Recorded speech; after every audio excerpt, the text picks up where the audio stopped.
শেখ হাসিনার পদত্যাগ ও ভারতে পালানোর নেপথ্যে মার্কিন ষড়যন্ত্রকে তিনি সহ অনেকে দায়ী করলেও এর সত্যতা অস্বীকার করেছে হোয়াইট হাউস। যুক্তরাষ্ট্রকে নিয়ে এই টানাটানির মধ্যেই বাংলাদেশের রাজনৈতিক পট পরিবর্তনের পেছনে পাকিস্তানের গোয়েন্দা সংস্থা আইএসআই এবং একাধিক জঙ্গি গোষ্ঠীর জড়িত থাকার নতুন গল্প নিয়ে হাজির ভারতের কেন্দ্রীয় গোয়েন্দা সংস্থা।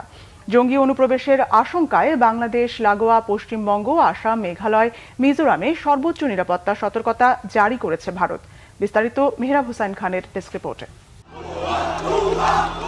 ছাত্র জনতার তীব্র আন্দোলন, একের পর এক নজিরবিহীন সহিংসতা আর প্রাণহানির ধারাবাহিকতায় গত 5 আগস্ট পদত্যাগ করে ভারতে পালান তৎকালীন প্রধানমন্ত্রী শেখ হাসিনা।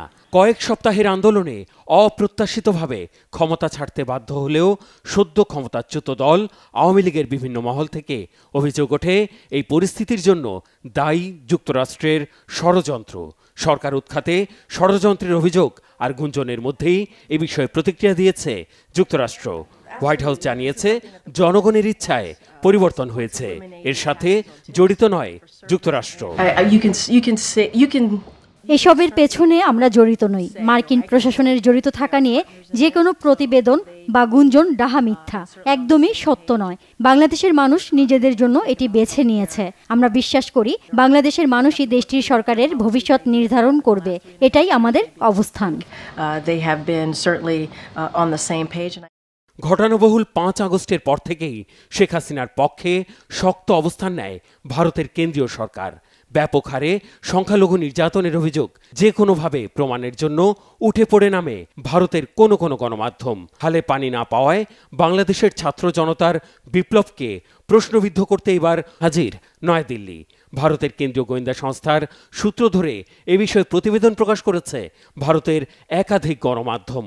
বলা হয়েছে, ছাত্র জনতার ভিড়ে মিশে ভয়াবহ সহিংসতা উস্কে দিয়ে শেখ হাসিনার শাসনের ইতি টানার পরিকল্পনা সুকৌশলে পরিণতির দিকে নিয়ে গেছে পাকিস্তানের গোয়েন্দা সংস্থা আইএসআই। এর পেছনে সহযোগী হিসেবে ছিল একাধিক জঙ্গি গোষ্ঠী।